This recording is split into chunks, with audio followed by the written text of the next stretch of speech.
Howdy y'all, this lesson is on ledger lines, which is what allow us to expand notes either above the staff lines or below the staff lines, where lots of our notes are going to lie in music. So let's start here with treble clef. We know every good boy does fine, so the lowest note on the staff lines is E, and the highest note is F. Well, let's start by adding some notes above the staff lines. So every good boy does fine, that's F. Now make sure we don't skip any spaces or lines. That would be G. The next line would be A. Keep in mind, I'm just going straight through our musical alphabet. Remember, repeat back after G to A. And as we go higher, we go forward through the alphabet. B. And C. And we could do this all the way until we get to the ceiling if we wanted to. Now we're going to go down. So we're going to go backwards through the alphabet from E. Every good boy does fine, so that's E. Before E in this space is going to be D, because before E is D. Before D is C.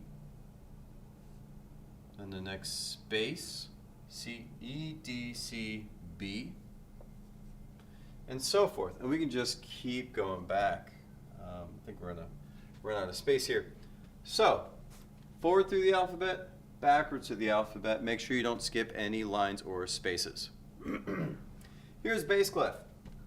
Good boys do fine always, so we know that's A.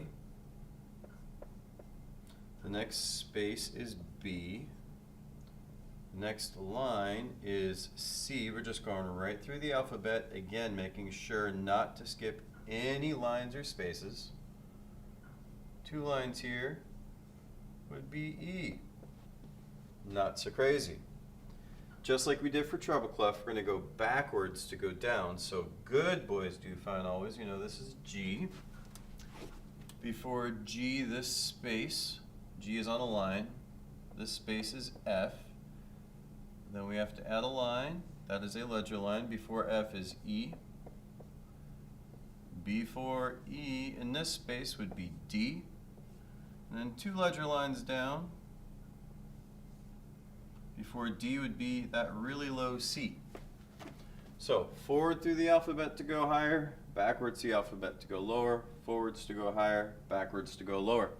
It's important to know how treble and bass clef overlap.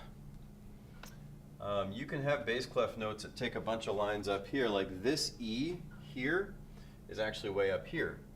This D is here, and this is middle C, which is in both of these. This is where they overlap, and that note is right here.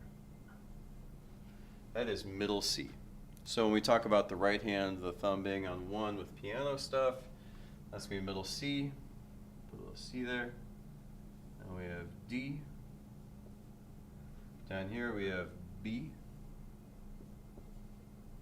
Of course A. Now we're back on those staff lines. And we're at the bottom of treble clef again with E. So E, D, C, B, and A, or A starting on the top line. Good boys do fine always. A, B, C, D, E. So essentially we had 11 lines, and there was a line here, and we took it out. And that's middle C. And that's how ledger lines work.